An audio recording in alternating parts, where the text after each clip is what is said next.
Wow, it feels incredible.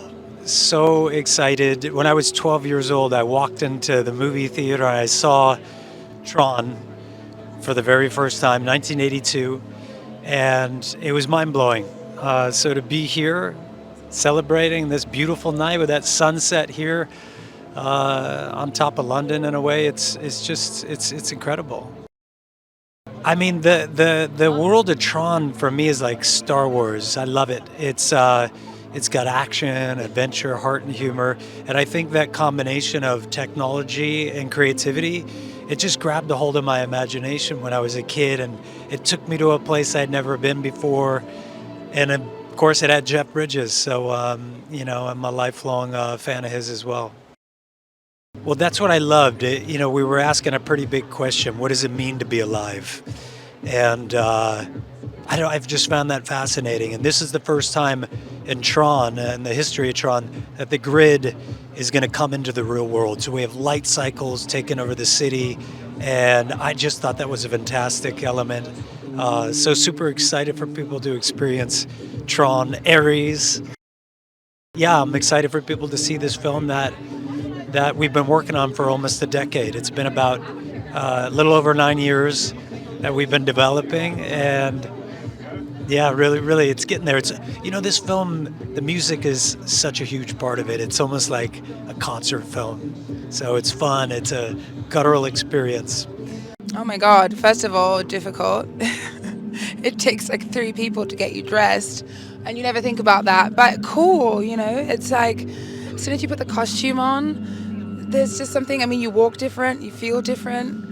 And then walking onto those sets that was so incredibly designed. I hope that people really also just appreciate the production design on this film, because it was extremely thoughtful and so well curated, and it's just we were transported, and which is nice.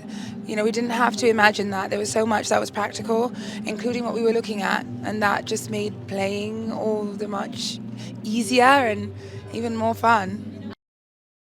This film needs to be seen. It's a feast for the eyes that deserves to be on a big screen, that deserves to be, and also the audio and the visual go hand in hand, and you need to make sure that you're hearing this film on the speakers that they were made to be heard on, so that you can be just immersed in this world. Like, we have made a world that is so incredible and cool and beautiful for you. Come see it, just all in your eyes. Amazing, totally surreal. I'm just so excited to be here. I'm so excited for everyone to see it. I play Eve Kim. She's a brilliant programmer, the CEO of a massive tech company, Encom, formerly run by Kevin Flynn, obviously. I just love her so much. She is so much smarter than I am, but she's got the biggest heart, and she goes on this very wild journey with Ares. Overwhelming. I mean, there were big shoes to fill for sure. I can't think of another franchise that's been around for this long.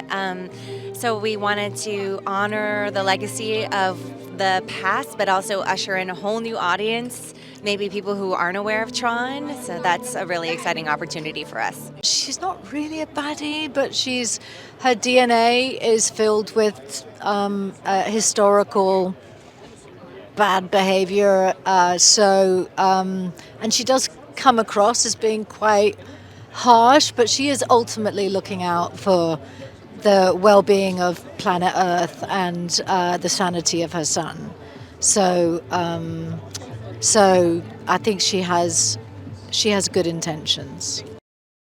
Massively excited and honored to be a part of it. I was a big fan at the beginning for the very first one, and I could tell that they were going to, do right by the franchise, and they absolutely have pulled it off. So very pleased to be a part of it, and and it's good. Oh well, he's incredible, and I don't know how anyone. Where do you begin on something like this? I literally don't understand how these directors who do these huge films hold it all together and don't go insane. And it was clear from the moment I showed up, or any of us showed up, that he knew exactly what he was doing, and he was very relaxed and kind of European about it. And he's done it. He's pulled it off. So good on him. Oh, because I mean, just all of it. I mean, between the practical sets and all the amazing CGI, well, you kind of want to see it on IMAX, actually, is what you really want to do. But if you can't do that, then yes, on the biggest screen you can, because the effects and the whole world is extraordinary. No, it's like it's been like a hurricane the last, I guess, 2 weeks now. So we're so happy. This is our last stop on the tour. So we've been all over Europe and going to America soon. So it feels fantastic. Yeah. Well, I'm a huge fan of Tron, and so for me that was kind of like a no-brainer a little bit.